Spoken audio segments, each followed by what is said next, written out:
Hello and welcome to the Ivy League Digital Network. I'm Scotty Rogers and I'm excited to bring you this month's Authentic Ivy, a celebration of Black History Month.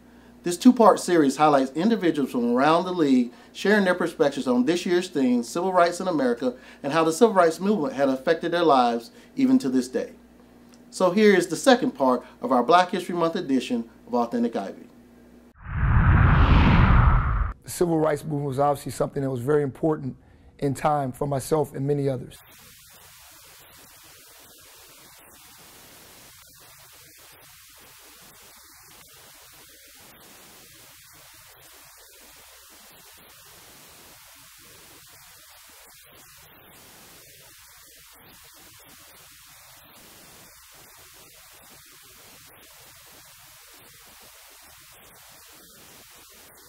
The first thing I think about are two athletes, Tommy Smith and John Carlos. I actually had the pleasure of meeting John Carlos when he came to speak here on campus. And he really was a symbol of the time. You know, during the Olympic ceremony, he went right on the top of the podium and put up the Black Power symbol and really brought the whole focus to Black Power on the world's largest stage, you know, the Summer Olympics. And every time I step out here on the track, I think about how he was a figure that really brought me where I am today. The person who comes to mind is Cortland Creed, the first African-American male graduate from the Yale Medical School, and how the Civil Rights Movement ultimately sought out to make that the opportunities of that exceptional student not an exception, but rather a normalcy.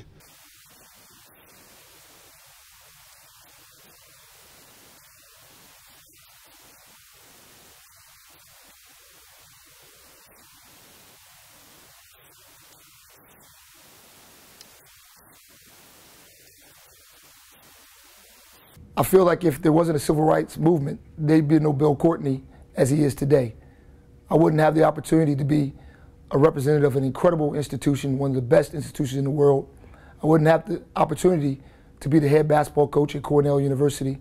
I wouldn't have had extreme and incredible opportunities to do some of the things I have in life. There's a lot to juggle as an athlete here, but you know, those burdens don't really seem like that in light of the Civil Rights Movement. If anything, they're much more of a blessing.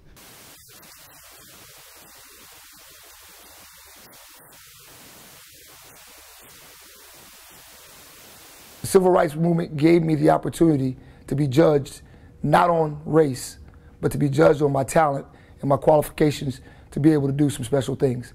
I appreciate all that came before me and appreciate all they did in order to put me in the position I am.